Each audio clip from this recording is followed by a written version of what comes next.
أعوذ بالله من الشيطان الرجيم.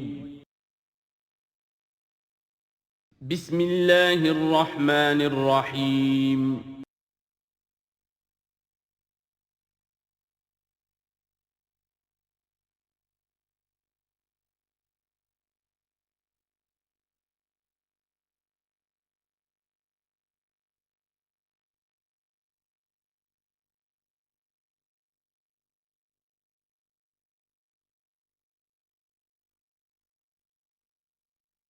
نحمده ونصلي على رسوله الكريم اما بعد فاعوذ بالله من الشیطان الرجیم بسم اللہ الرحمن الرحیم ایها الذین آمنوا انفقوا مما رزقناکم من قبل ان یأتی یوم لا بیع فیہ ولا خلة ولا شفاعة والکافرون هم الظالمون اللہ لا الہ الا ہو الحی القیوم لا تأخذہ سنة ولا نوم لہ ما فی السماوات وما فی الارض من ذا الذی یشفع عندہ الا بإذنہ یعلم ما بین ایدیہم وما خلفہم ولا یحیطون بشیء من علمہ الا بما شاء وسع کرسیہ السماوات والارض ولا یؤودہ حفظہما وہو العلی العظیم صدق اللہ العظیم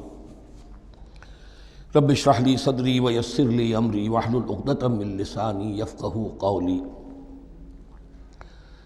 تقریباً 2 رکوعوں پر مشتمل معاملہ طالوت و جالوت کا وہ ہم پڑھ چکے ہیں، اور یہ گویا کہ اب غزوہ بدر کے لیے ذہنی اور نفسیاتی تیاری ہو رہی ہے، اور غزوات کے لیے جیسا کہ میں نے عرض کیا جہاں سرفروشی کی ضرورت ہے وہاں انفاق مال کی بھی ضرورت ہے، تو اب یہاں بڑے زوردار انداز میں پھر انفاق کی طرف توجہ دلائی جا رہی ہے۔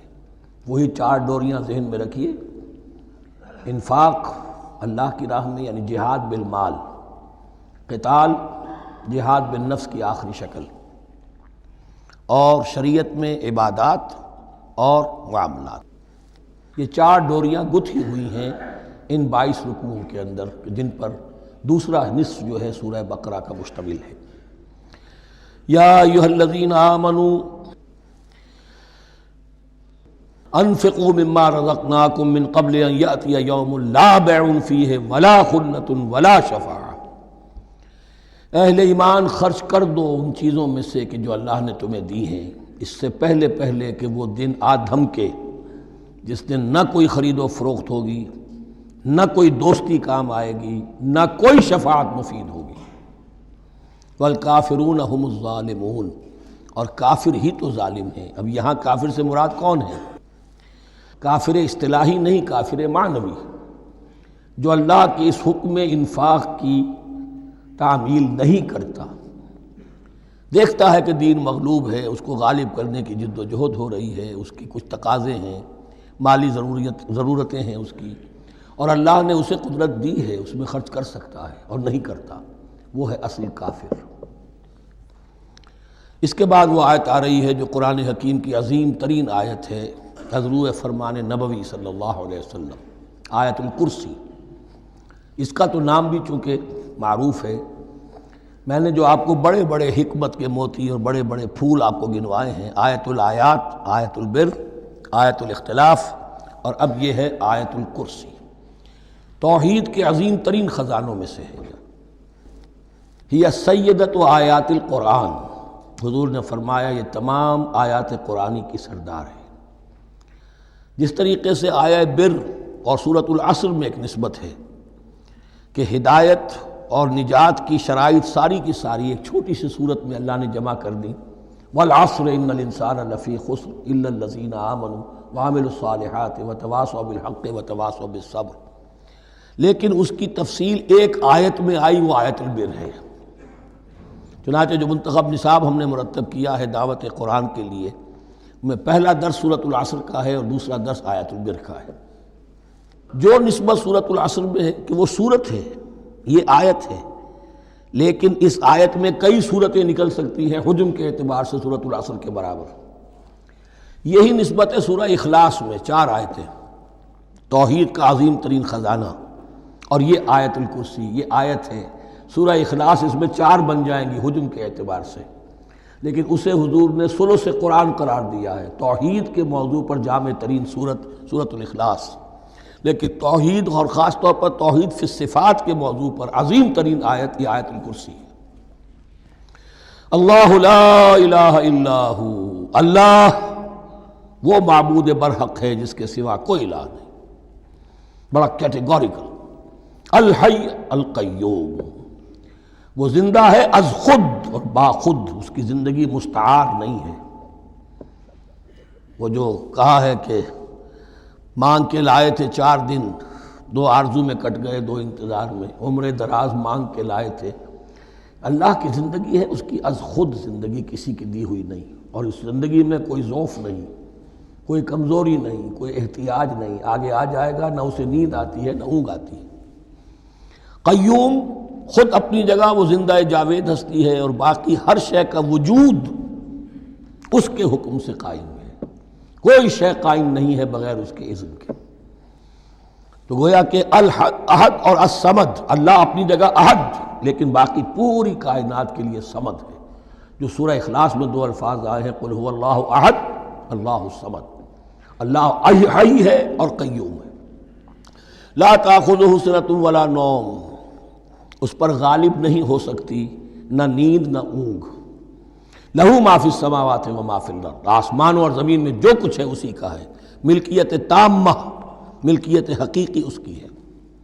من ذا الذی یشفع عندہ الا باذنہ، کون ہے وہ جو شفاعت کر سکے اس کے پاس مگر اس کی اجازت سے. اب یہ مقام آیا ہے سورہ بقرہ میں پہلی مرتبہ. 3 مرتبہ کیٹیگوریکل ڈینائل کے بعد کوئی شفاعت نہیں، کوئی شفاعت نہیں، کوئی شفاعت نہیں. یہاں بھی جو انداز ہے بہت ہی جلالی انداز ہے. من ذا الذی، کس کی یہ حیثیت ہے، کس کا یہ مقام ہے، کس کو یہ زور حاصل ہے کہ وہ اپنے اختیار کے بل پر، کہ اپنی حیثیت کی بنیاد پر شفاعت کر سکے. ہاں، جس کے لیے اللہ اجازت دے دے. استثناء کے ساتھ شفاعت کا یہاں پر پہلی مرتبہ آیا.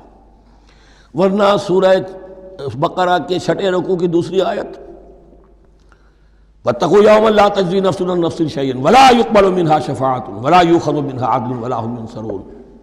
15ویں رکوع کی دوسری آیت، وَاتَّقُوا يَوْمًا لَا تَجْزِي نَفْسٌ عَن نَفْسٍ شَيْئًا وَلَا يُقْبَلُ مِنْهَا عَدْلٌ وَلَا تَنفَعُهَا شَفَاعَةٌ وَلَا هُمْ يُنصَرُونَ.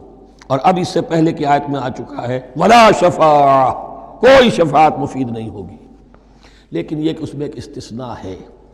اب یہ ذرا باریک مسئلہ ہے کہ شفاعت حقہ کیا ہے، شفاعت باطلہ کیا ہے.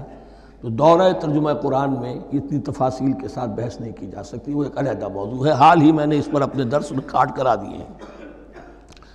یعلم ما بین ایدیہم وما خلفہم، وہ جانتا ہے جو کچھ ان کے سامنے اور جو اس کو پیچھے ہے. عام طور پر دنیا میں ہم سفارش کرتے ہیں تو کہتے ہیں کہ بھئی میں جانتا ہوں اس شخص کو بہتر. اصل میں جیسا کچھ یہ نظر آتا ہے ویسا نہیں ہے، یا جیسا کچھ فیکٹس آن دی فائل آ گئے ہیں وہ بڑے ہی ڈیسیونگ ہیں. اصل حقائق کچھ اور ہیں اس کیس کے، وہ میں آپ کو بتاتا ہوں. یہ بات اللہ کے سامنے کون کہہ سکتا ہے، جبکہ اللہ تو جانتا ہے جو کچھ ان کے سامنے اور جو کچھ ان کے پیچھے ہے.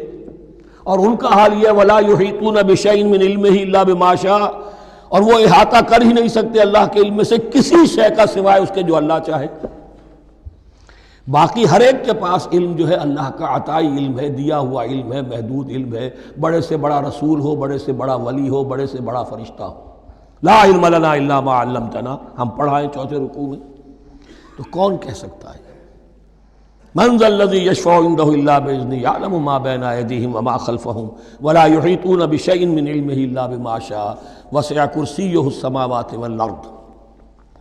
اس کی کرسی تمام آسمانوں اور زمین کو محیط ہے.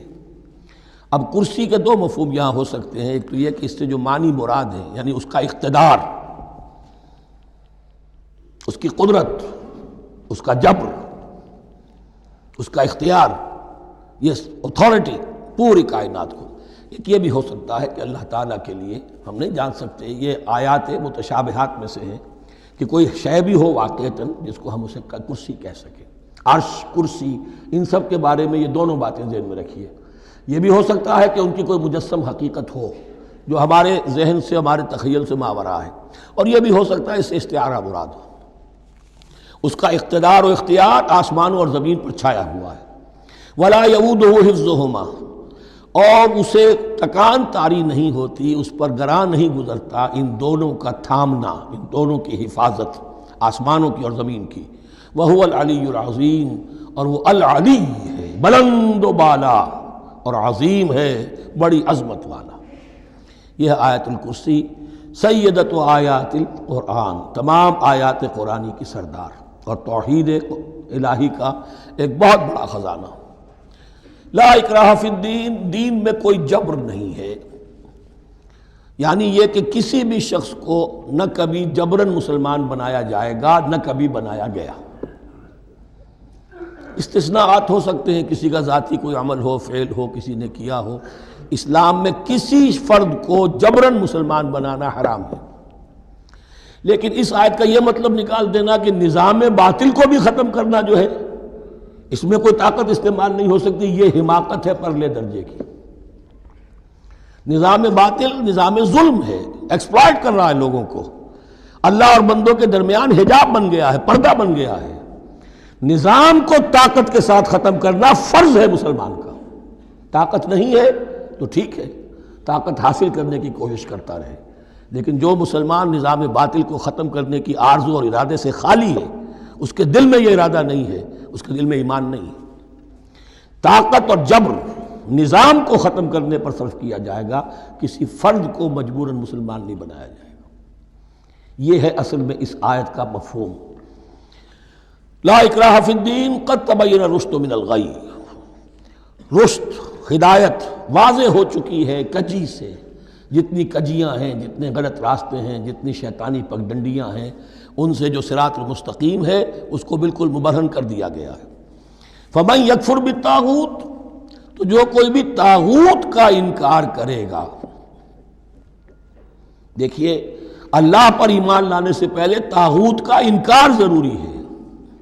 جیسے لا الہ الا اللہ، تو طاغوت، اور طاغوت کون ہے؟ طغا سے سرکش، جس نے اپنی حاکمیت کا اعلان کیا وہ طاغوت، جس نے غیر اللہ کی حاکمیت کو تسلیم کیا وہ طاغوت، اس کے تحت بننے والے سارے انسٹیٹیوشنز طاغوت، جو بھی ادارے ہوں، چاہے کتنے ہی خوشنما ادارے ہوں۔ ہے عدلیہ، لیکن وہ عدلیہ اللہ کے قانون کے مطابق فیصلے نہیں کر رہی، کچھ اور لوگوں کے بنائے ہوئے قانون کے مطابق فیصلے کر رہی، وہ طاغوت ہے۔ جو بھی اللہ کے حدود بندگی سے تجاوز کرتا ہے وہ طاغوت ہے۔ طغیانی کسے کہتے ہیں؟ پانی دریا کی حدوں میں بہہ رہا ہے، لیکن جب وہ اپنی حدوں سے نکلا طغیانی پہ ہے۔ دریا کو اپنی موج کی طغیانیوں سے کام، کشتی کسی کی پار ہو یا درمیان رہے، اسے اس کی کیا فکر ہے؟ تو طغا اور بغا، یہ دونوں بڑے قریب کے الفاظ ہیں، بغاوت اور طغیانی۔ فمن یکفر بالطاغوت، طاغوت کا انکار، جو کوئی کفر کرے طاغوت کے ساتھ، وَيُؤْمِن بِاللَّهِ، اور پھر اللہ پر ایمان لائے۔ طاغوت سے بھی دوستی، اللہ پر بھی ایمان، اللہ کے دشمنوں سے بھی یارانہ، اور اللہ کے ساتھ بھی وفاداری کا دعویٰ، یہ چیز نہیں چل سکتی، یہی منافقت ہے۔ یکسو ہو جاؤ، حنیفاً مسلماً، فقد استمسک بالعروۃ الوثقی، جس شخص نے یہ کام کر لیا، طاغوت کی نفی اور اللہ پر ایمان، اس نے تو مضبوط کنڈا تھام لیا۔ تو سمجھئے کہ اگر کوئی شخص کسی جہاز، سمندری جہاز میں عرشے پر سے گر جائے، تیرنا بھی نہ آتا ہو، کسی طرح ہاتھ پاؤں مار کر وہ کسی کنڈے کے اوپر اگر ہاتھ اس کا پڑ گیا، تو اب وہ سمجھتا ہے کہ اس کو میں نہیں چھوڑوں گا، میری جان اسی سے وابستہ ہے، زندگی اسی سے ہے۔ تو وثقہ، وہ کنڈا اگر کمزور ہے تو پھر گیا، وہ اس کے وزن سے کنڈا ہی نکل گیا، لیکن وہ کنڈا کہ جو مضبوط ہے، فقد استمسک بالعروۃ الوثقی، اس نے تو بڑے مضبوط کنڈے پر ہاتھ ڈال دیا ہے، یعنی طاغوت کا انکار اور اللہ پر ایمان، اس نے تھام لیا ہے بہت مضبوط کنڈا۔ اسی لیے ایک حدیث میں آتا ہے اوثق العرا کلمۃ التقوی، یہ جو عروہ کی جمع ہے عرا، اور وثقہ اوثق جو ہے اس کا مذکر ہوگا۔ تمام کنڈوں میں سب سے بڑا مضبوط کنڈا جو ہے وہ تقوی کا کنڈا ہے، اس کو تھامو مضبوطی کے ساتھ۔ لا اکراہ فی الدین قد تبین الرشد من الغی فمن یکفر بالطاغوت ویؤمن باللہ فقد استمسک بالعروۃ الوثقی لن انفصام لہا، وہ کبھی علیحدہ ہونے والا، ٹوٹنے والا نہیں ہے، یہ کنڈا بہت مضبوط ہے۔ واللہ سمیع علیم، اللہ سب کچھ سننے والا، جاننے والا ہے۔ اللہ ولی الذین آمنوا یخرجہم من الظلمات الی النور، ایمان در حقیقت ایک دوستی کا رشتہ قائم کرتا ہے اللہ اور بندے کے درمیان۔ اللہ ولی ہے اہل ایمان کا، یہ ولایت باہمی ہے، دو طرفہ ولایت ہے۔ بندہ اللہ کا ولی بن جائے، ولی اللہ، الا ان اولیاء اللہ لا خوف علیہم ولا هم یحزنون، اللہ بندے کا ولی ہے، دوستی دو طرفہ ہے۔ اللہ ولی الذین آمنوا یخرجہم من الظلمات الی النور، اللہ پشت پناہ ہے، مددگار ہے، دوست ہے ان کا کہ جو ایمان لائے اور انہیں نکالتا رہتا ہے ظلمات، اندھیروں کے مختلف شیڈز میں سے نور کی طرف۔ یہ آپ نوٹ کریں گے قرآن میں نور ہمیشہ تنہا آتا ہے، واحد، انوار کا لفظ قرآن میں نہیں ہے۔ نور ایک حقیقت واحدہ ہے، لیکن ظلمات ہمیشہ جمع میں آئے گا، اس کے شیڈز مختلف ہیں، شیڈز آف ڈارکنس، بہت گہری ڈارکنس ہے، ذرا اس سے کمتر ہے، اس سے کمتر ہے۔ تو جتنے بھی شیڈز ہیں، کفر کا ہے، شرک کا ہے، الحاد کا ہے، مادہ پرستی کا ہے، ایگنوسٹسزم کا ہے، لا ادریت کا ہے، جتنے بھی فلسفے غلط ہیں، جتنے بھی نظریات غلط ہیں، جتنے بھی عمل کی غلط راہیں ہیں، ان سب کے اندھیاروں سے نکال کر اللہ تعالیٰ اہل ایمان کو ایمان کی روشنی کے اندر لاتا رہتا ہے۔ والذین کفروا اولیاءہم الطاغوت، ان کے برعکس جنہوں نے کفر کیا ان کے پشت پناہ اور ساتھی اور مددگار ہیں اب طاغوت۔ یخرجونہم من النور الی الظلمات، اور وہ ان کو نکالتے رہتے ہیں تدریجاً، اور نور کا کہ تھوڑی بہت رمق ملا بھی تھا انہیں نور کا تو ان سے محروم کر کے ظلمات، یخرجونہم من النور الی الظلمات، نور سے ظلمات کی طرف نکالتے رہتے ہیں۔ اولئک اصحاب النار هم فیہا خالدون، وہ ہیں آگ والے، اس میں ہمیشہ ہمیش رہیں گے۔ اللہم اجعلنا من عبادک المؤمنین، اللہم اخرجنا من الظلمات الی النور، آمین یا رب العالمین۔ اب اس کے بعد یہ بڑی عظیم آیت جو آئی ہے توحید کی، اور اس کے بعد یہ دو، یہ بھی اپنی جگہ بڑی عظیم آیات ہیں حکمت اور فلسفہ دین کے اعتبار سے۔ اس کے بعد کچھ واقعات دیے جا رہے ہیں، حضرت ابراہیم علیہ السلام کی زندگی کا ایک واقعہ اور حضرت عزیر علیہ السلام کی زندگی کا واقعہ۔ الم تر الی الذی حاج ابراہیم فی ربہ ان آتاہ اللہ الملک، کیا تم نے دیکھا اس شخص کو جس نے کہ محاجہ کیا تھا، مناظرہ کیا تھا، حجت بازی کی تھی ابراہیم سے، اس وجہ سے کہ اللہ نے اسے بادشاہی دی ہوئی تھی، نمرود۔ یہ ذہن میں رکھیے کہ نمرود اصل میں لقب تھا، کسی کا نام نہیں تھا، جیسے فرعون مصر کے بادشاہوں کا لقب ہے، فرعونہ۔ نماردہ جو ہے یہ عراق کے بادشاہ تھے، بیبیلونیا۔ تو حضرت ابراہیم کی پیدائش بھی شہر ار میں ہوئی تھی کہ جو بیبیلونیا کا ایک شہر تھا عراق کا، اور وہاں بادشاہت تھی نمرود کی۔ جیسے فرعون نے مصر میں دعویٰ کیا تھا اپنی بادشاہی کا اور اپنی خدائی کا، اور یہ ہے سیاسی بادشاہی، یہ نہیں کہ ہم نے دنیا پیدا کی ہے، مطلب یہ کہ اختیار مطلق ہمارے ہاتھ میں ہے، ہم جس چیز کو چاہیں غلط قرار دے دیں، جس چیز کو چاہے صحیح قرار دے دیں۔ یہی ہے اصل میں خدائی اختیار ہاتھ میں لے لیا۔ اللہ کا حق ہے تحلیل و تحریم، کسی شے کو حلال کرنا، کسی کو حرام قرار دینا، اختیار واحد اللہ کے ہاتھ میں ہے۔ جس شخص نے بھی اپنے ذمے لے لیا، قانون سازی کا اختیار لے لیا اللہ کے قانون سے آزاد ہو کر، وہی طاغوت ہے، وہی شیطان ہے، وہی نمرود ہے، وہی فرعون ہے۔ تو اس نے، وہ نمرود نے کہا، محاجہ کیا، اس قال ابراہیم ربی الذی یحیی و یمیت، میرا رب تو وہ ہے جو زندہ کرتا ہے اور مارتا ہے۔ قال انا احیی و امیت، انہوں نے کہا میں بھی کر سکتا ہوں۔ اس نے جیل سے 2 قیدی منگوائے، دونوں کنڈیمڈ تھے، اور ایک کی گردن وہیں اڑائی اور ایک کو کہا جاؤ معاف، دیکھو میں نے جس کو چاہا زندہ رکھا اور جس کو چاہا مار دیا۔ حضرت ابراہیم نے دیکھا کہ یہ کٹ حجتی پر اترا ہوا ہے، تو الاجوبۃ المسکتہ، جواب ایسا دیا جانا چاہیے کہ جو اس کو چپ کر دے۔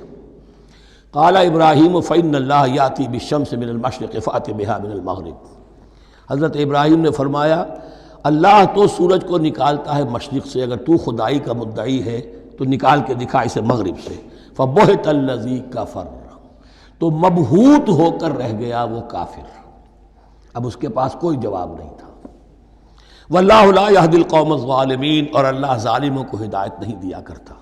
ہدایت تو نہیں ہوئی، چپ ہو گیا، لیکن چپ کیا ہوا؟ اس کے بعد تو فیصلہ ہوا کہ انہیں آگ میں جھونک دیا جائے۔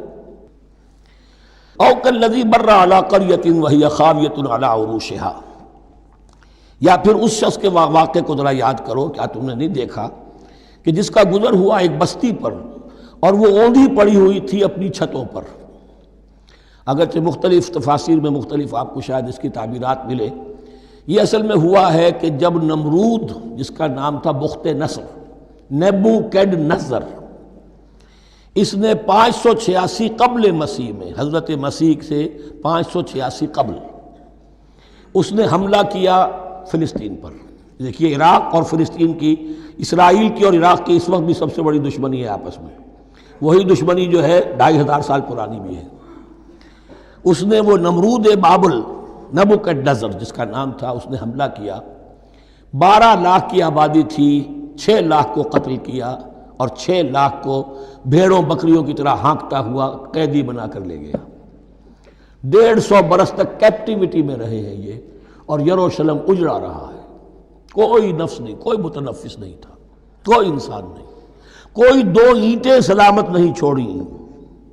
اسی وقت وہ ہیکل سلیمانی جو ہے وہ شہید کیا گیا، اور ان کے کہنے کے مطابق اس کے ایک تہخانے میں وہ تابوت سکینہ بھی تھا جہاں ربائی ان کے موجود تھے، اور وہ ربائی بھی وہیں پر ان کی موت واقع ہوئی، اور تابوت سکینہ بھی ہے، اگر ان کا قول صحیح ہے۔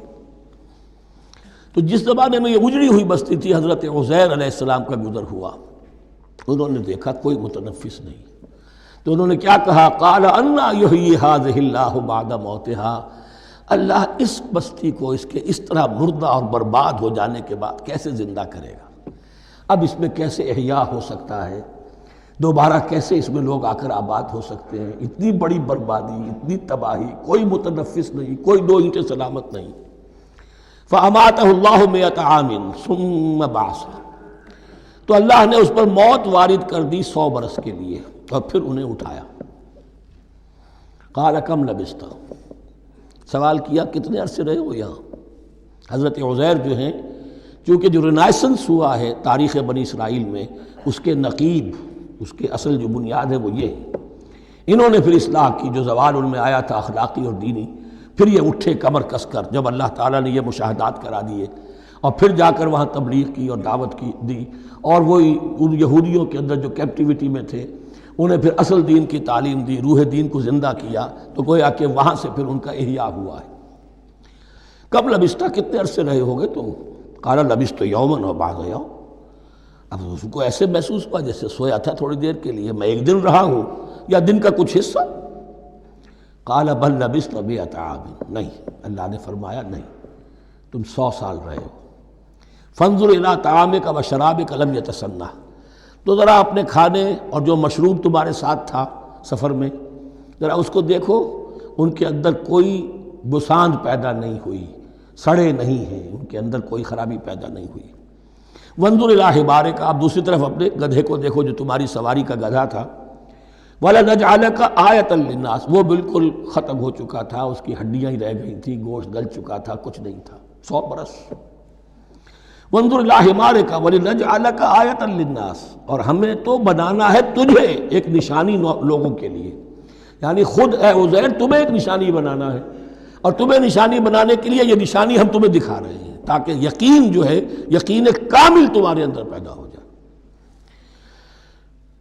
وانظر الی حمارک ولنجعلک آیۃ للناس وانظر الی العظام، اب دیکھو ان ہڈیوں کو، کیف ننشزھا، کیسے ہم انہیں اٹھاتے ہیں، ابھارتے ہیں، وہ ہڈیاں خود ابری اور جڑ کر کھڑی ہو گئی۔ ثم نکسوھا لحما، پھر دیکھو تمہاری نگاہوں کے سامنے اس کو گوشت پہناتے ہیں۔ فلما تبین لہ، جب یہ سب اس کے سامنے واضح ہو گئی بات، مشاہدہ بھی کر لیا، قال اعلم ان اللہ علی کل شیء قدیر، ان کا میں نے پوری طرح جان لیا، مجھے پورا یقین قابل حاصل ہو گیا کہ اللہ ہر شے پر قادر ہے، یعنی وہ اس اجڑی ہوئی بستی کو بھی دوبارہ آباد کر سکتا ہے۔ جو میں نے سمجھا تھا کہ اب یہ کیسے آباد ہوگی، یہ بات نہیں ہے، یہ آبادی اللہ تعالیٰ کے اختیار میں۔ چنانچہ اس کے بعد ہوا، اس لیے کہ اس کے بعد واقعہ تو یہ ہوا کہ جو ایران کا بادشاہ تھا کیخورس یا سائرس، ذو جن کو کہ قرآن مجید ذوالقرنین کہتا ہے، جن کا تذکرہ سورہ کہف میں آئے گا۔ پھر آپ کو معلوم ہے کہ یہ پیلسٹائن، ادھر عراق کے بعد ایران، دشمنیاں تو تھیں کہ خورس نے حملہ کیا بابل پر، عراق پر، اور دشمن کا دشمن دوست ہوتا ہے، تو یہودیوں کو اجازت دے دی، کیپٹیوٹی سے اجازت دے دی، جاؤ تم واپس جاؤ، اپنا شہر دوبارہ بناؤ۔ چنانچہ وہ گئے اور پھر انہوں نے جا کر وہاں پر 136 سالوں میں ان کی دوبارہ جو ہے یہ بستی بسی، اور پھر یروشلم کو انہوں نے آباد کیا، اور پھر انہوں نے وہاں ہیکل سلیمانی دوبارہ بنایا، جس کو وہ سیکنڈ ٹیمپل کہتے ہیں۔ وہ سن 70 عیسوی میں ٹائٹس رومن جنرل کے ہاتھوں تباہ ہوا تھا، جو اب تک تباہ ہوا پڑا ہے۔ 1927 برس سے ان کا کعبہ زمیں بوس ہے، یہ نوٹ کر لیجئے اس بات کو۔ اسی لیے آگ لگی ہوئی ہے آج دنیا بھر کے یہودیوں کے دلوں میں۔ اب تو ہماری حکومت ہے وہاں پر، ہم اپنا یہ جو بھی کچھ یہاں پر اس احاطے میں بنا دیا گیا ہے سب کو ختم کریں گے اور اپنا ہیکل سلیمانی بنائیں گے۔ اس کے برو پرنٹس بن چکے ہیں، نقشے بن چکے ہیں، ہر چیز تیار ہے۔ بس کسی دن کوئی ایک دھماکہ ہوگا، کوئی بم جو ہے کہیں پر پلانٹ کیا جائے گا، خبر آ جائے گی کہ کسی فینیٹک نے کہیں وہاں پر جا کر رکھ دیا، جیسے ایک فینیٹک گیا تھا مسجد الخلیل میں اور 70 مسلمانوں کو شہید کر کے خود بھی اس نے خودکشی کر لی تھی، اور ڈاکٹر تھا، امریکن ڈاکٹر گولڈسٹین۔ اسی طریقے کا کوئی فینیٹک جائے گا اور وہ اس کو گرا دے گا، پھر کہیں گے جب یہ گر ہی گیا ہے، جیسے مسجد ایودھیا کا معاملہ ہے، اب گر گئی ہے تو بھائی ہمیں رام مندر بنانے دو، کاہے کو تم اب یہ مسجد کاہے کو بناتے ہو؟ وہ ہوگا، اور یہ میں سمجھتا ہوں کہ چند ہفتوں کی، یہ چند مہینوں کی بات ہے، یہ ہونے والا ہے فوراً۔ بہرحال یہ تو ہو گیا حضرت عزیر کا قصہ۔ اب اسی طرح کا ایک معاملہ حضرت ابراہیم کا مشاہدہ ہے۔ وَإِذْ قَالَ إِبْرَاهِيمُ رَبِّ أَرِنِي كَيْفَ تُحْيِي الْمَوْتَىٰ، اور یاد کرو جب کہ ابراہیم نے بھی کہا تھا پروردگار ذرا مجھے دکھا دے، مشاہدہ کرا دے تو مردوں کو کیسے زندہ کرے گا۔ قَالَ أَوَلَمْ تُؤْمِنْ، اللہ تعالیٰ کا سوال جو ہے بہت تیکھا ہے، تو کیا تم ایمان نہیں رکھتے؟ قَالَ بَلَىٰ، ایمان تو میرا ہے، میں مانتا ہوں ایمان ہے، وَلَٰكِن لِيَطْمَئِنَّ قَلْبِي، پورا دل کا اطمینان چاہتا ہوں، پورا یقین ہو جائے۔ اور یہ انبیاء کا معاملہ ہے، سب کا ہے۔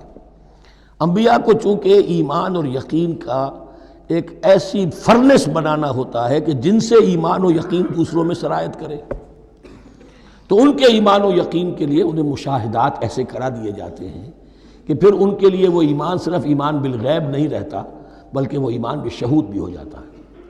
کذالک نری ابراہیم ملکوت السماوات والارض، اسی طرح ہم نے دکھائے ابراہیم کو آسمان اور زمین کے ملکوت، جو بھی ہماری حکومت ہے، جو وہ مخفی حکومت ہے، جو کاسمک ایک اسٹیٹ ہے، اس کی گورنمنٹ ہے، اور اس کے تمام اہلکار ہیں، فرشتے ہیں، ہم نے مشاہدہ کرایا ابراہیم کو۔ حضور کو اسی لیے شب معراج میں لے جایا گیا کہ ہر شے کو اپنی آنکھوں سے دیکھ لیں، تو وہ یقین کامل پھر ہو جاتا ہے کہ جس میں کسی درجے میں بھی پھر تو یہ ہے کہ وہ خود ایک بھٹی بن جاتے ہیں ایمان اور یقین کی۔ قال بلا ولکن لیطمئن قلبی قال فخذ اربعۃ من الطیر فصرهن الیک، تو فرمایا اچھا ٹھیک ہے 4 پرندے لے لو، انہیں اپنے ساتھ ملا لو، ہلا لو کہ وہ تمہارے ساتھ تمہاری آواز سن کر آ جایا کریں۔ ثم اجعل علی کل جبل منہن جزءا، پھر ان کے ٹکڑے کرو اور ہر پہاڑ پر ایک ایک ٹکڑا رکھ دو۔ تو جو تفسیر میں آتی ہیں یہ کہ ان میں سب کا سر علیحدہ کیے، ٹانگیں علیحدہ کی، پر علیحدہ کیے، دھڑ علیحدہ کیے، ایک پہاڑ پر چاروں سر رکھ دیے، ایک پہاڑ پر چاروں کے دھڑ رکھ دیے، ایک پہاڑ پر چاروں کے، اس طریقے سے مختلف اجزاء میں تقسیم کر دیا۔ قال فخذ اربعۃ من الطیر فصرهن الیک ثم اجعل علی کل جبل منہن جزءا، پھر ہر پہاڑ پر ان میں سے ایک ایک حصہ رکھ دو۔ ثم ادعوہن، پھر ان کو ذرا پکارو، وہی سیٹی بجاؤ جو تم بجاتے تھے ان کو بلانے کے لیے۔ ثم ادعوہن یاتینک سعیا، وہ دوڑتے ہوئے آ جائیں گے۔ وَاعْلَمْ أَنَّ اللَّهَ عَزِیزٌ حَکِیمٌ، اور جان لو اس بات کو یقین کے ساتھ کہ اللہ تعالیٰ زبردست ہے، کمال حکمت والا۔ اب 2 رکوع آ رہے ہیں انفاق فی سبیل اللہ پر، اور یہ قرآن مجید کا ذروہ سنام ہے انفاق کے موضوع پر۔ لیکن ان کو پڑھنے سے پہلے نوٹ کر لیجئے کہ اللہ کی رضا جوئی کے لیے اپنا مال خرچ کرنا جو ہے، اس کے لیے دین میں کئی اصطلاحات ہیں۔ کھانا کھلانا، یطعمون الطعام علی حبہ مسکینا ویتیما واسیرا آت المال علی حبہ ذوی القربى والیتامى ایتاء مال اعطاء. پھر اس سے آگے آتا ہے صدقہ، زکوٰۃ، انفاق، قرض حسنہ. یہ 5-6 ٹرمز ہیں، لیکن ان ٹرمز کے اندر ایک تقسیم ذہن میں رکھیے کہ 2 مدیں ہیں بڑی بڑی اللہ تعالیٰ کی رضا جوئی کے لیے مال خرچ کرنے کی. ایک مد ہے غربا، یتامہ، مساکین، محتاج، بیوائیں، ان کے لیے، یعنی ابنائے نو میں سے. یہ آپ کے معاشرے کے اجزاء ہیں، آپ کے بھائی بند ہیں، آپ کے رشتہ دار ہیں، آپ کے اعزاء و اقرباء ہیں، ان کے لیے خرچ کرنا. تو یہ بھی اللہ کو بہت پسند ہے، اس کا اجر ملے گا. یہ بھی گویا کہ اللہ تعالیٰ ہی کے لیے آپ نے خرچ کیا. ایک عین اللہ کے دین کے لیے خرچ کرنا. انفاق کا لفظ اس کے لیے ہے اور قرض حسنہ اس کے لیے. انفاق کے مال، انفاق فی سبیل اللہ، اللہ کی راہ میں خرچ کرنا، اللہ کے دین کی دعوت کو عام کرنا، اللہ کی کتاب کے پیغام کو عام کرنا، اللہ کے دین کی دعوت کو اس طرح ابھارنا کہ باطل کے ساتھ زور آزمائی کرنے والی ایک طاقت پیدا ہو جائے، ایک جماعت وجود میں آئے، ان کے لیے اساز و سامان فراہم کیے کرنا تاکہ دین کے غلبے کی ہر مرحلے کے جو تقاضے اور ضرورتیں ہیں وہ پوری ہو سکیں. تو جو اس کام میں صرف ہوگا وہ ہے انفاق فی سبیل اللہ یا اللہ کے ذمے قرض حسنہ. تو یہاں اصل میں اس کی بات ہو رہی ہے انفاق کی. مثل الذین ینفقون اموالہم فی سبیل اللہ ہے، مثال ان کی جو اپنے مال خرچ کرتے ہیں اللہ کی راہ میں. عام طور پر یہ فی سبیل اللہ جو ہے وہ سبیل پانی کی بنا دی، وہ بھی سبیل ہے، ٹھیک ہے، وہ بھی سبیل تو ہے، نیکی کا وہ بھی راستہ ہے، سبیل اللہ ہے. لیکن یہ کہ فی سبیل اللہ خرچ جو ہے اس کا بالکل مفہوم اور ہے. وہ صدقہ ہے، خیرات ہے. زکوٰۃ بھی اصلاً جو ہے وہ غریبوں کا حق ہے، لیکن اس میں بھی ایک مد سبیل اللہ کی رکھی ہوئی ہے. اگر تو آپ کے قریب اعزاء و اقارب ہیں، غربا ہیں، تو ان کا حق فائق ہے، پہلے ان کو دی. بہرحال فی سبیل اللہ انفاق. مثل الذین ینفقون اموالہم فی سبیل اللہ کمثل حبۃ انبتت 7 سنابل فی کل سنبلۃ 100 حبہ. مثال ان کی جو اللہ کی راہ میں خرچ کرتے ہیں اللہ کے دین کے لیے، ایسے ہے جیسے ایک دانہ کہ اس سے 7 سنبلیں پیدا ہوئیں، 7 خوشیں، 7 بالیاں، یہ 7 سٹے. باجرے کا سٹہ ہوگا کتنے دانے ہوتے ہیں اس میں؟ مکئی کا سٹہ ہے اس میں کتنے دانے ہیں؟ فی کل سنبلۃ 100 حبہ، اس میں 100 دانے موجود ہیں ہر ایک میں. تو ایک دانے سے 700 دانے وجود میں آ گئے. اسی طریقے سے اللہ تعالیٰ جو بھی اس کے دین کے لیے مال خرچ کرے گا اس کے مال میں اضافہ کرے گا، اللہ تعالیٰ ان کو جزا دے گا اور اس کو بڑھاتا رہے گا اپنے ہم. واللہ یضاعف لمن یشاء، اور یہ تو تمہیں تمثیلاً بتایا ہے، اللہ اس سے بھی دگنا کرے گا جس کو چاہے گا، صرف 700 گنا نہیں، اور جتنا چاہے گا بڑھائے گا. واللہ واسع علیم، اللہ کے خزانوں میں کوئی کمی نہیں ہے، بڑی وسعت والا ہے اللہ، بہت سمائی والا ہے اور وہ سب کچھ جاننے والا ہے. الذین ینفقون اموالہم فی سبیل اللہ، پھر جو لوگ کہ اپنا مال خرچ کرتے ہیں اللہ کی راہ میں، ثم لا یتبعون ما انفقوا منا ولا اذى، پھر جو کچھ وہ خرچ کرتے ہیں اس کے بعد نہ تو تکلیف پہنچاتے ہیں نہ احسان جتاتے ہیں. دیکھیے جی میں نے اس وقت اتنا چندہ دیا تھا، معلوم ہوا کہ میرا حق جو ہے وہ زیادہ ہے، پھر میری بات مانی جانی چاہیے. ہم چندے زیادہ دیتے ہیں تو رات میں بات بھی تو ہماری چلنی چاہیے. یا اگر کسی جو کارکن کو دیا ہے جو اللہ کے دین کے لیے کام کر رہا ہے، یہ بھی ان 2 رکوعوں کے آخر میں بات واضح ہو جائے گی. کوئی شخص ہے اللہ کے دین کے کام میں لگا ہوا، آپ اس کو ساتھ تعاون کر رہے ہیں تاکہ وہ اپنی معاش کے اوپر اپنا وقت نہ لگائے، اپنا پورا وقت جو ہے وہ دین کی خدمت میں لگائے. لیکن اب اگر کہیں آپ نے اس کو جتا بھی دیا، اس پر احسان بھی رکھ دیا، کوئی تکلیف دے کلمہ کہہ دیا، تو جو آپ کا اجر و ثواب تھا وہ 0 ہو جائے گا. الذین ینفقون اموالہم فی سبیل اللہ ثم لا یتبعون ما انفقوا منا ولا اذى، جو انفاق کرتے ہیں اس کے بعد اس کے پیچھے نہ تو جتلاتے ہیں نہ کوئی اور تکلیف پہنچاتے ہیں. لہم اجرہم عند ربہم ولا خوف علیہم ولا ہم یحزنون، ان کا اجر ان کے رب کے پاس محفوظ ہے اور ان کے لیے مغفرت ہے. ولا خوف علیہم ولا ہم یحزنون، ان کے اوپر نہ کوئی خوف ہوگا اور نہ کوئی ان کو حزن سے 2 ہوں گے. قول معروف، بھلی بات کہنا، و مغفرہ اور درگزر کرنا، خیر بہتر ہے من صدقۃ، اس خیرات سے یتبعھا اذی، جس کے بعد کہ اذیت پہنچائی جائے۔ کوئی آپ سے فرض کیجئے کوئی ضرورت کے لیے آئی گیا ہے، کسی نے ہاتھ پھیلا دیا ہے، تو آپ اگر آپ نہیں کر سکتے مدد، قول معروف نرمی کے ساتھ جواب دے دیجئے، معذرت کر لیجئے۔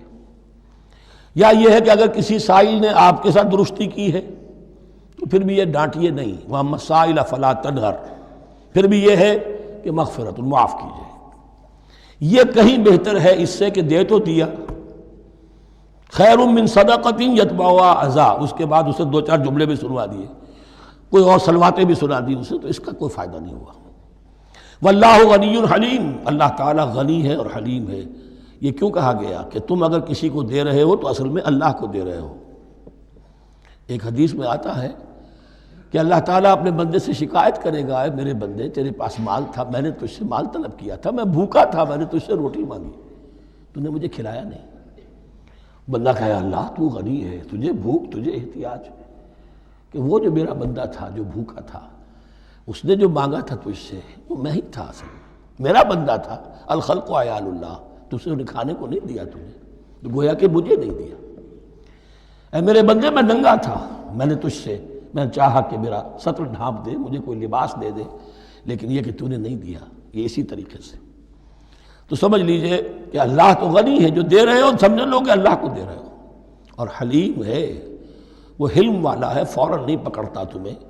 تم جو بھی کرتے ہو، جو دل سے اتری ہوئی شے وہ اللہ کے نام پہ دے دو، جو ردی چیز ہے وہ اللہ کے نام پہ دے دو، تو اللہ تعالیٰ کی غیرت جو ہے اسی وقت اگر جوش میں آ جائے اور تمہیں پیس کے سرما کر دے وہ، تو وہ کر سکتا ہے، لیکن نہیں، حلیم ہے، وہ دیکھتا ہے کہ میری توہین کر رہا ہے، مجھے دے رہا ہے اور یہ دے رہا ہے۔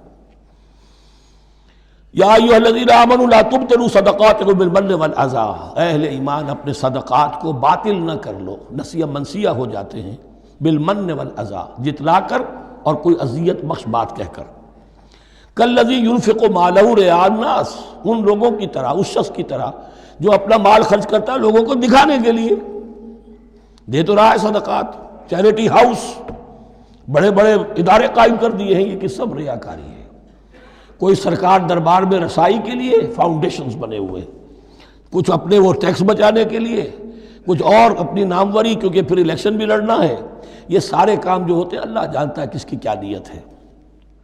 لا تبطلوا صدقاتکم بالمن والاذی کالذی ينفق مالہ رئاء الناس ولا یؤمن باللہ والیوم الآخر، جو ریاکاری کر رہا ہے وہ حقیقت میں ایمان نہیں رکھتا اللہ پر اور یوم آخر پر۔ یہ ریا اور یہ ایمان ایک دوسرے کی ضد ہے، جیسا کہ حدیث بار بار سنا چکا ہوں، من صلی یرائی فقد اشرک، ومن صام یرائی فقد اشرک، ومن تصدق یرائی فقد اشرک۔ جس نے دکھاوے کے لیے نماز پڑھی اس نے شرک کیا، جس نے دکھاوے کے لیے روزہ رکھا اس نے شرک کیا، جس نے دکھانے کے لیے لوگوں کو صدقہ خیرات دیا اس نے شرک کیا۔ وَلَا يُؤْمِنُ بِاللَّهِ وَالْيَوْمِ الْآخِرِ فَمَثَلُهُ كَمَثَلِ صَفْوَانٍ عَلَيْهِ تُرَابٌ فَأَصَابَهُ وَابِلٌ فَتَرَكَهُ صَلْدًا، تو اس کی مثال اس چٹان کی سی ہے اس پر کچھ تھوڑا سا غبار، کچھ ریت جم گئی تھی، تو اگر کسی چٹان کے اوپر کچھ تھوڑی سی تہ آ گئی ہو مٹی کی، وہاں آپ نے کوئی بیج ڈال دیے، کوئی فصل بھی ہو گئی۔ فَأَصَابَهُ وَابِلٌ، اب آیا زوردار ایک بارش کا چھینٹا پڑا، زوردار بھی پڑا، فَتَرَكَهُ صَلْدًا، وہ ساری اوپر کی تھوڑی سی تہ تھی، وہ مٹی بھی بہہ گئی اور آپ کی محنت بھی گئی، وہ آپ کا بیج بھی گیا اور آپ کی فصل بھی گئی۔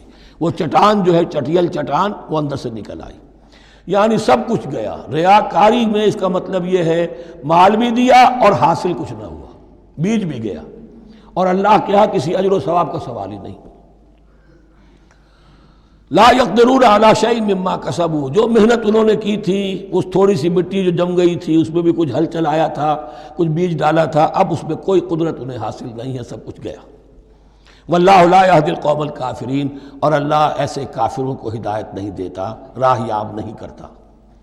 ومثل الذین ینفقون اموالہم ابتغاء مرضات اللہ، اس کے برعکس وہ لوگ، وہی سائملٹینیس کنٹراسٹ، جب ایک ریاکاری کے خرچ کے لیے وہ ایک مثال دی گئی، تمثیل اور تشبیہ دی گئی، تو اب جو واقعتاً اللہ تعالیٰ کے اجر و ثواب کے لیے خلوص و اخلاص کے ساتھ خرچ کرتا ہے اس کے لیے بھی مثال۔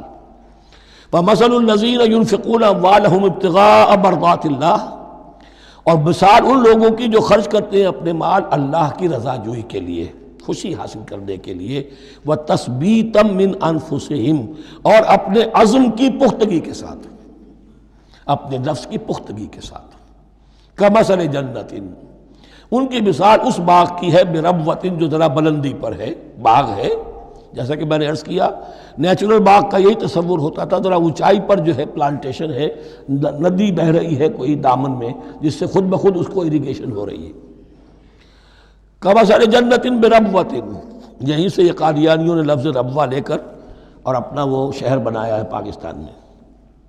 اصابہ وابل، اب اگر اس باغ کے اوپر زوردار منہ آ جائے خوب بارش برسے، فآتت اکلھا ضعفین، تو اس کا پھل جو ہے دگنا ہو جائے گا۔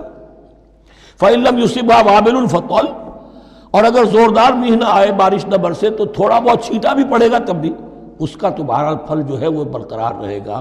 واللہ بما تعملون بصیر، اور جو کچھ تم کر رہے ہو اللہ تعالیٰ اس کو دیکھ رہا ہے۔ دروں بینی کرتے رہا کرو کہ تم یہ مال جو خرچ کر رہے ہو واقعتاً خلوص دل کے ساتھ، اخلاص نیت کے ساتھ اللہ ہی کے لیے کر رہے ہو، کہیں اس میں کوئی اور جذبہ، کہیں تمہارا غیر شعوری طور پر کوئی جذبہ شامل نہ ہو جائے، تو انٹراسپیکشن ہو، اپنے غریبانوں میں جھانکتے رہو۔ اَیَوَدُّ أَحَدُکُمْ أَن تَکُونَ لَهُ جَنَّةٌ مِّن نَخِیلٍ وَأَعْنَابٍ تَجْرِی مِن تَحْتِهَا الْأَنْہَارُ، کیا تم میں سے کوئی شخص پسند کرے گا کہ اس کا ایک باغ ہو اور کھجور کا درخت ہو اس میں، اور انگور کی بیلیں بھی ہوں، اور اس کے دامن میں ندیاں بہتی ہوں، نیچرل اریگیشن بھی ہے، کھجور کے درخت بھی ہیں، اور بیلوں کی ٹٹیاں لگی ہوئی ہیں انگوروں کی، اور انگوروں کی بیلیں ہیں۔ لہو فیہا من کل الثمرات، اس کے لیے اس باغ میں ہر طرح کا میوہ ہے۔ فاصابہ الکبر، اب اس پر بڑھاپا بھی طاری ہو گیا ہے۔ وَلَهُ ذُرِّيَّةٌ ضُعَفَاءُ، اور اس کی اولاد ہے ابھی چھوٹی عمر کی، کم سن ہے، کمزور ہے۔ فَأَصَابَهَا إِعْصَارٌ، کہ اچانک اس باغ کے اوپر ایک ایسا بگولا، ایک ایسی آندھی آئی جس میں آگ ہے، فِيهِ نَارٌ، کوئی ایسا آگ بھری آندھی آئی، فَأَصَابَهَا إِعْصَارٌ فِيهِ نَارٌ فَاحْتَرَقَتْ، پورا کا پورا باغ جل کر جلس کر رہ گیا۔ کذالک یبین اللہ لکم الآیات لعلکم تتفکرون، اس طرح اللہ تعالیٰ تمہارے لیے اپنی آیات کو واضح کرتا ہے تاکہ تم تفکر کرو۔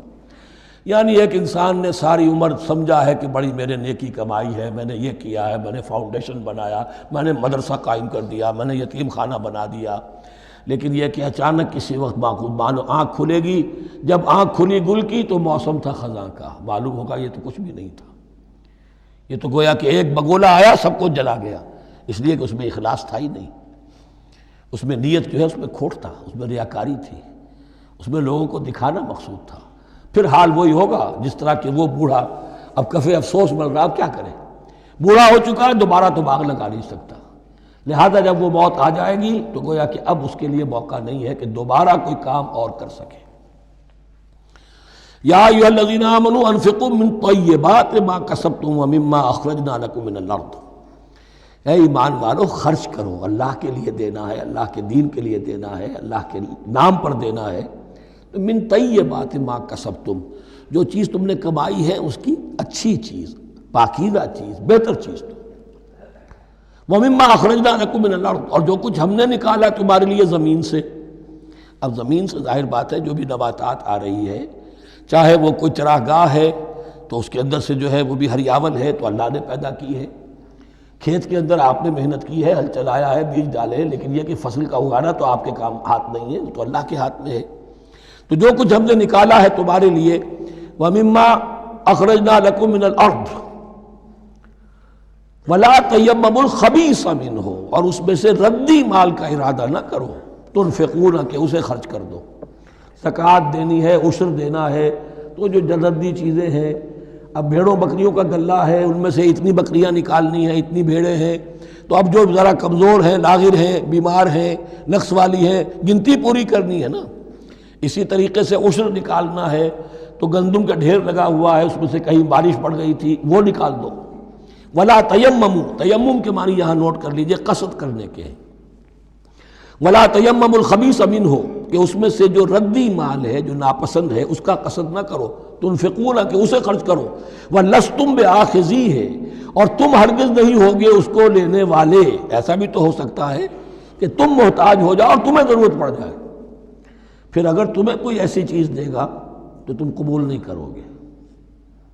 وَلَسْتُمْ بِآخِذِيهِ إِلَّا أَن تُغْمِضُوا فِيهِ، اللہ یہ کہ چشم پوشی کرنے پر مجبور ہو جاؤ، احتیاج اس درجے کی ہو کہ جو بھی مل جائے، ردی مل جائے، اچھا مل جائے، نفیس مل جائے، خبیث مل جائے، جو بھی مل جائے چشم پوشی کرو۔ اس کے سوا آدمی جو ہے وہ اپنے طیب خاطر کے ساتھ جو ہے وہ ردی شے قبول نہیں کر سکتا۔ وَاعْلَمُوا أَنَّ اللَّهَ غَنِيٌّ حَمِيدٌ، پھر دیکھیے غنی کا لفظ، جو کچھ دے رہے ہو یہ نہ سمجھو کہ اسے دے رہے ہو، محتاج کو دے رہے ہو، ضرورت مند کو دے رہے ہو، بلکہ یوں سمجھو کہ اللہ کو دے رہے ہو۔ وَاعْلَمُوا أَنَّ اللَّهَ غَنِيٌّ حَمِيدٌ، جان لو کہ اللہ تعالیٰ غنی ہے اور حمید ہے۔ حمید یعنی اپنی ذات میں خود محمود۔ ایک کسی شے کی اچھائی یا حسن یا کمال ایسا ہوتا ہے جسے ظاہر کیا جائے، دیکھو بھائی اس میں یہ خوبصورتی ہے، اور ایک وہ خوبصورتی ہوتی ہے جو از خود ظاہر ہے۔ حاجت مشاطہ نیست صورت دل آرام را، تو اللہ تعالیٰ اتنا ستودہ صفات ہے، اتنا محمود ہے اپنی ذات میں کہ وہ خود بخود محمود ہے، اسے کسی حمد کی حاجت نہیں ہے، از خود محمود ہے۔ الشیطان یعدکم الفقر ویامرکم بالفحشاء، دیکھو شیطان تمہیں ڈراتا ہے اور تمہیں اندیشہ دلاتا ہے فقر کا، مت خرچ کرو، رکھو، کیا پتہ کیا کل کون سا وقت تم پر آ جائے۔ وَيَأْمُرُكُمْ بِالْفَحْشَاءِ اور تمہیں حکم دیتا ہے بے حیائی کے کاموں کا۔ وَاللَّهُ يَعِدُكُمْ مَغْفِرَةً مِّنْهُ وَفَضْلًا، اور اللہ وعدہ کر رہا ہے تم سے اپنی طرف سے مغفرت کا اور فضل کا۔ اب دیکھ لو، رخ روشن کے آگے شمع رکھ کر وہ یہ کہتے ہیں ادھر جاتا ہے دیکھیں یا ادھر پروانہ جاتا ہے۔ اب شیطان کی طرف جانا چاہتے ہو، اس کی بات ماننا چاہتے ہو، خوف رکھتے ہو کہیں ایسا نہ ہو جائے کہ فقر آ جائے مجھ پر، مجھے اپنا مال سنبھال کر رکھنا چاہیے، سینت رکھنا چاہیے، تو تم شیطان کی چال میں آ گئے، تم نے اس کی پیروی کی۔ اور اگر تم نے اپنا اللہ کی راہ میں خرچ کر دیا، اللہ پر اعتماد کرتے ہوئے، وہ میری ساری حاجتیں پوری کرے گا، آج کر رہا ہے کل کرے گا انشاءاللہ۔ تو یہ ہے واللہ یعدکم مغفرۃ منہ وفضلا واللہ واسع علیم، اللہ بہت وسعت والا ہے، اس کے خزانوں کی کوئی محدودیت کا تصور اپنے ذہن میں نہ رکھو، اور سب کچھ جاننے والا ہے۔ یؤتی الحکمۃ من یشاء، لیکن یہ باتیں حکمت کی ہیں، ایک ہے ظاہر ایک ہے باطن۔ باطن جو ہے وہ حکمت سے نظر آتا ہے، ظاہر تو سب کو نظر آ رہا ہے۔ کسی شے کی حقیقت کیا ہے، اہل نظر ذوق نظر خوب ہے، لیکن جو شے کی حقیقت کو نہ دیکھے وہ نظر کیا، وہ حقیقت جس پر عیاں ہو جاتی وہ ہے حکیم۔ اور حکمت اصل میں نام ہے انسان کے عقل اور شعور کی پختگی کا۔ جب محکم ہو گئی عقل، اس کا شعور پختہ ہو گیا، استحکام اسی سے بنا ہے حکمت۔ یؤتی الحکمت، اللہ تعالیٰ یہ فہم کی پختگی، عقل کی پختگی، شعور کی پختگی، حقائق رسی، حقائق تک پہنچ جانے کی صلاحیت دیتا ہے جس کو چاہتا ہے۔ وَمَن یُؤْتَ الْحِکْمَةَ فَقَدْ أُوتِیَ خَیْرًا کَثِیرًا، اور جسے حکمت دے دی گئی اسے تو خیر کثیر عطا ہو گیا، اس سے بڑا تو خیر کوئی اور ہے ہی نہیں۔ وَمَا يَذَّكَّرُ إِلَّا أُولُو الْأَلْبَابِ، اور نہیں نصیحت حاصل کر سکتے مگر وہی لوگ جو ہوش مند ہیں، جو اولو الالباب ہیں، عقل مند ہیں۔ لیکن جو دنیا پر ریجھ گئے ہیں، جن کے سارا دلی اطمینان اسی پر ہے کہ کافی ہے، بینک بیلنس بھی ہے، یہ بھی ہے، وہ بھی ہے، اتنے سٹاکس بھی ہیں، اتنا یہ بھی ہے، اتنا ہمارا جو ہے وہ جو بیلنس شیٹ آئی ہے اس کے ایسیٹس یہ ہیں، اگر اسی پر سارا بھروسہ اور اطمینان ہے تو ظاہر بات ہے وہ اولو الالباب نہیں ہے۔ وَمَا أَنفَقْتُم مِّن نَفَقَةٍ أَوْ نَذَرْتُم مِّن نَذْرٍ، اور جو بھی کچھ تم خرچ کرتے ہو، جو بھی نفقہ، جو بھی خیرات تم دیتے ہو، اور نظر تم من نظرین، اور یا جو بھی نظر تم دیتے ہو اللہ کے نام پر، منت مانگتے ہو، فإن اللہ یعلم، اللہ تعالیٰ اس سب کو جانتا ہے۔ وما للظالمین من انصار، اور یقیناً ظالموں کے لیے کوئی مددگار نہیں ہوں گے۔ ان تبدوا الصدقات فنعما ہی، صدقات کو تو اگر تم کھل کر اعلانیہ دو تب بھی ٹھیک ہے، اور خاص طور پر زکوٰۃ کا تو معاملہ اعلانیہ ہے ہی ہے۔ ان تبدوا الصدقات ظاہر کرو، برملا اعلانیہ دو تو بھی ٹھیک ہے، کم سے کم فقراء کا حق تو پہنچ گیا، کسی کی ضرورت تو پوری ہو گئی۔ وَإِن تُخْفُوهَا، لیکن اگر تم انہیں چھپاؤ، اب یہ ہوگا صدقات نافلہ کے لیے۔ ایک جو صدقات جو ہیں کہ جو لازماً دینے ہیں واجبہ، ان کو تو ان کے لیے اخفاء نہیں ہے، یہ دین کی حکمت کو ذہن میں رکھیے، فرض عبادات اعلانیہ ادا کی جائیں گی۔ یہ وسوسہ بھی شیطان بہت سے لوگوں کے دلوں میں ڈال دیتا ہے کہ کیا 5 وقت جا کے مسجد میں نماز پڑھنی ہے، لوگوں پر اپنے تقویٰ کا روب گانٹھنا چاہتے ہو، گھر میں پڑھ لیا کرو۔ یا داڑھی رکھو گے، کیا چاہتے ہو؟ تم چاہتے ہو کہ لوگ تمہیں سمجھیں متقی ہے، تو میں اس لیے داڑھی نہیں رکھتا، ہوتا ہے وسوسہ۔ لیکن جو چیز واجب ہے وہ علن اعلان کرو، اس کے اظہار میں کوئی رکاوٹ نہیں۔ ہاں جو صدقات نافلہ ہیں، جو نماز نفل ہے، اسے چھپا کر کرو، اس کا اظہار بہت بڑا فتنہ ہوتا ہے، نفل عبادت کا اظہار بہت بڑا فتنہ ہے۔ وَإِن تُخْفُوهَا، اگر چھپاؤ، وَتُؤْتُوهَا الْفُقَرَاءَ، اور تم وہ ضرورت مندوں کو دے دو، فَهُوَ خَيْرٌ لَكُمْ، وہ تمہارے لیے بہت بہتر ہے۔ اب دیکھیے خیر لکم کہا، یہ تمہارے لیے بہتر ہے۔ پہلے کہا تھا ظاہر کر کے دیتے ہو فنعما ہی، تو وہ بھی ٹھیک ہی ہے، اس لیے کہ فقراء کا حق تو چلیے ادا ہو گیا، کچھ نہ کچھ مل تو گیا، خسیس کے اور کنجوس کے مال میں سے کچھ نکلا تو صحیح۔ ان تبدوا الصدقات فنعما ہی وان تخفوها وتؤتوها الفقراء فهو خیر لکم ویکفر عنکم من سیئاتکم، اور اللہ تعالیٰ دور کر دے گا تم سے تمہاری برائیوں کو۔ واللہ بما تعملون خبیر، اور جو کچھ تم کر رہے ہو اللہ تعالیٰ اس سے باخبر ہے۔ لیس علیک ہداہم، اے نبی آپ کے ذمے نہیں ہے کہ ان کو ہدایت دے دیں۔ آپ کی یہ دیکھیے علیکہ ذمہ داری ہو جاتی ہے، فرض۔ لام لکا یہ ہو جاتا ہے کسی کے حق میں۔ القرآن حجت لکا او علیکہ، یا یہ قرآن تمہارے حق میں حجت ہے، یہ شفاعت کرے گا تمہاری قیامت کے دن اگر تم نے اسے مانا جیسے کہ ماننے کا حق ہے، پڑھا جیسے کہ پڑھنے کا حق ہے، عمل کیا جیسے کہ عمل کرنے کا حق ہے، پھر اس کی دعوت و تبلیغ کی جیسے کہ اس کا حق ہے، تو یہ تمہارے حق میں حجت ہوگا۔ اور اگر تم نے اس کے حقوق ادا نہ کیے، یہ تمہارے خلاف مدعی بن کر کھڑا ہو جائے گا۔ القرآن حجت لک او علیک، یہ تم پر آئے گا وبال۔ اے اللہ یہ بدبخت مجھے مانتا تھا کہ میں تیرا کلام ہوں، پڑھتا نہیں تھا، مجھے پڑھتا تھا تو جیسے کسی طوطا مینا کو، جو مولانا ماہر قاضی کی نظم ہے، کچھ بول سکھائے جاتے ہیں، رٹائے جاتے ہیں، اس طرح پڑھایا جاتا ہوں اور اس طرح سکھایا جاتا ہوں، وہ اس طریقے سے پڑھ رہے ہیں، کچھ پتہ نہیں۔ 1-2 روپے کا اخبار لائیں گے تو سمجھ کر پڑھیں گے، اللہ کی کتاب کو سمجھ کے پڑھنے کی ضرورت نہیں، پڑھا تو عمل نہیں کیا بدبخت نے۔ ما آمن بالقرآن من استحل محارمہ، تو لام اور علا کا یہ استعمال ذہن میں رکھیے۔ لیس علیک ہداہم، آپ پہ ذمہ داری نہیں ہے ان کی ہدایت کی، آپ پر ذمہ داری تبلیغ۔ ہم نے بھیجا ہے آپ کو، انا ارسلناک بالحق بشیرا ونذیرا ولا تسأل عن اصحاب الجحیم، یہ آیت ہم پڑھ چکے ہیں پہلے حصے میں۔ ولکن اللہ یہدی من یشاء، وہ تو اللہ تعالیٰ ہدایت دیتا ہے جس کو چاہتا ہے۔ وما تنفقوا من خیر فلانفسکم، اور جو بھی خیر، جو بھی بھلائی، جو بھی مال تم خرچ کرو گے وہ تمہارے اپنے لیے بہتر ہے، تمہیں اجر و ثواب ملے گا، تمہیں کو مل جائے گا 700 گنا 1400 گنا۔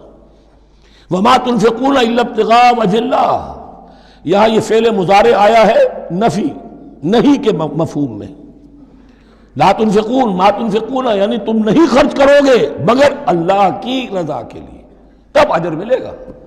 اگر ریاکارانہ خرچ کیا تھا تو کوئی اجر کا کیا سوال، وہ تو شرک بن جائے گا۔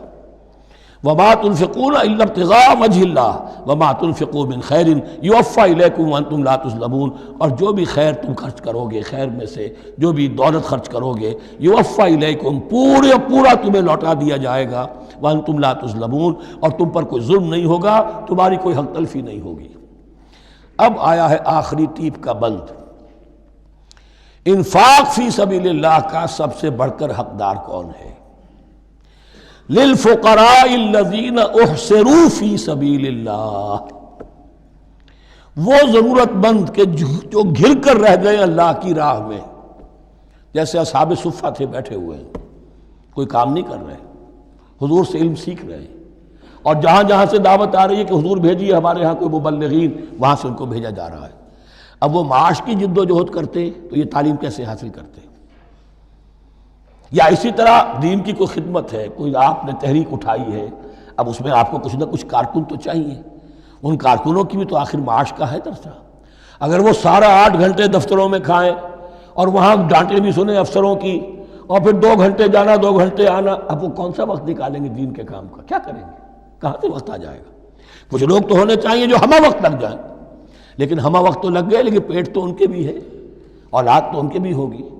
للفقراء الذین احصروا فی سبیل اللہ، جو گھیرے میں آ گئے ہیں اللہ تعالیٰ کی راہ کی جد و جہد میں، جہاد فی سبیل اللہ کی سعی میں، وہ اس طریقے سے مصروف ہو گئے ہیں، لا یستطیعون ضربا فی الارض، اب وہ زمین میں گھوم پھر کر تجارت کرنے کی ان کے اندر ان کے پاس وقت ہی نہیں ہے، نہیں چل پھر سکتے زمین میں اپنی معاش کے لیے۔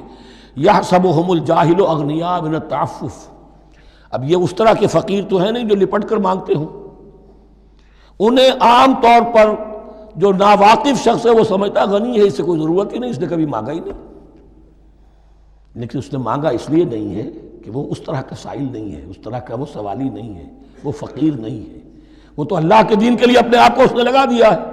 یہ تمہارا کام ہے کہ دیکھو، یحسبهم الجاہل اغنیاء من التعفف، وہ جو مانگنے سے رک رہے ہیں اپنی عزت نفس کی حفاظت کی خاطر، اس کی وجہ سے ناواقف آدمی سمجھتے ہیں کہ تو غنی ہے، اسے کوئی ضرورت نہیں ہے۔ تعرفهم بسیماہم، تم پہچان لوگے انہیں ان کے چہروں سے۔